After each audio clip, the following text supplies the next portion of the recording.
kabalo mo kanang tawo or kinsa man ang mga tawhana ang ginabantayan ng ana ang mga mali ninyo, di ba? So wa mo kaila ana, bantayan na inyong mali, ipanabi sa uban, gibakon ka, di ba?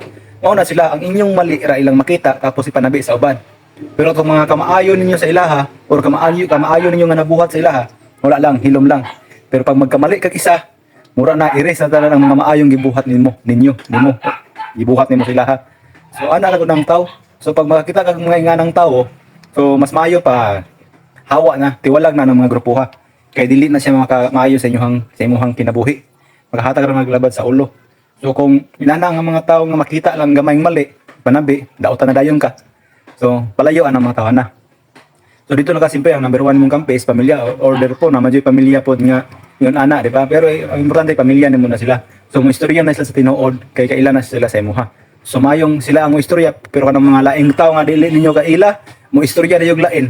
Nga ayaw ka apekto ana. Eh dili man sila nagpakaon nimo ana, di ba? Pero di po nato nang malikayan nga maapektahan ng uban. Siyempre tawo ra pod. So ang unang nadawat-dawat na lang tapos pasagdai.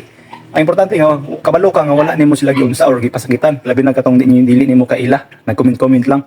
So katong mga nakaila nimo nya nag-comment pasagdai lang gihapon ana ra man na sila. Kay hadlok man na sila mo malabuan or unsa ba. Ang gusto nila makita perminti ka na naara ka sa ubos. Hadlok na sila paminaw nilang murang taas-taas ra gamay unsa man.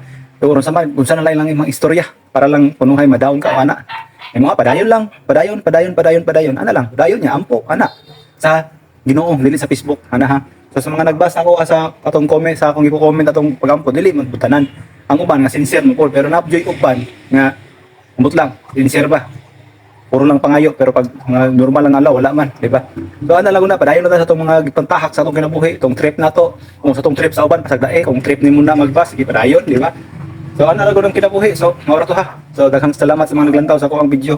O bahala ga ginagmay balag kuan na. Sige mo tamundang alalay lang mga lingaw-lingaw na ba trip lang. So ana na at least kung simba ko makakaloyan, mamatay ta, di ba nay tanaw-tanawon mong mga baser ang kaingon mo, uy kapuhutan na niya.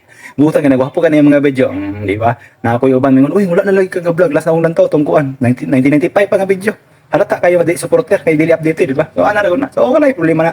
Ang importante nga nakakita sila. Ana ra na. So daghang salamat sa inyong tanan, baser, supporter and everything else. So, para ta. Bye-bye. Thank you.